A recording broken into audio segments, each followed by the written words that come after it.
Hello दोस्तों, स्वागत है आप सभी का। तो आज के इस वीडियो में हम लोग क्लास 10th के इंपॉर्टेंट यानी महत्वपूर्ण गोला और अर्ध गोला का सूत्र यहाँ पे समझेंगे।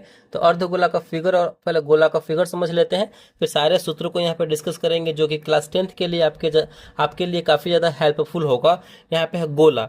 गोला को इंग्लिश में हम लोग क्या बोलते हैं, तो स्फेयर बोलते हैं। ये हमारा जो है गोला का फिगर है। गोला कहने का मतलब है जो फुटबॉल आपने देखा है, जो बॉल देखा है, वो हमारा गोला ही होता है, गोला की आकृति में होता है। ठीक है, ये हमारा फुटबॉल या फिर बॉल हो गया, मतलब इसके अंदर पूरा स्पेस होता है।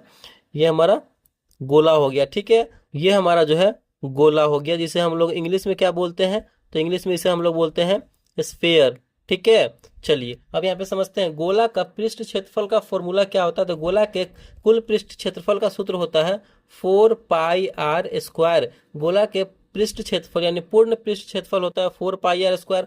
गोला का आयतन क्या होता है, तो गोला का आयतन होता है हमारा 4/3πr³। गोला का आयतन 4/3πr³। उसके बाद है अर्धगोला। तो अर्धगोला का यहाँ पे फिगर बना लेते हैं।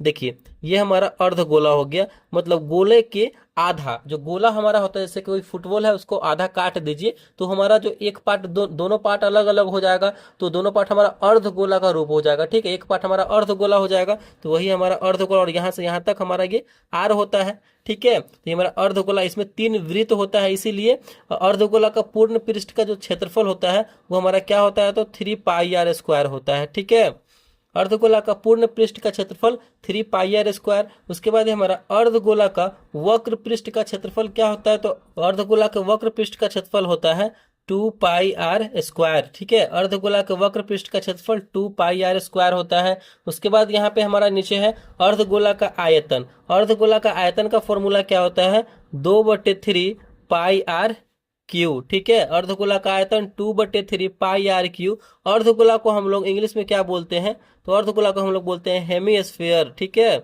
अर्धगोला को इंग्लिश में हेमीस्फीयर बोलते हैं। तो इस तरीके से जो है मैंने गोला और अर्धगोला का जो सूत्र था, जो फॉर्मूला था, इंपॉर्टेंट फॉर्मूला, जो आपके क्लास 10th के बोर्ड एग्जाम के लिए काफी ज्यादा इंपॉर्टेंट रहता है। कोई भी अगर इस चैप्टर से आप क्वेश्चन भी बनाते हैं तो फॉर्मूला का वहाँ पे रोल है ही। तो इस तरीके से मैंने फॉर्मूला भी करा दिए है। आई होप वीडियो को अच्छा लगा होगा, पसंद आया होगा, समझ में आया होगा। तो प्लीज वीडियो को लाइक कीजिएगा, चैनल पे नए हैं तो चैनल को सब्सक्राइब जरूर कीजिएगा। Thank you.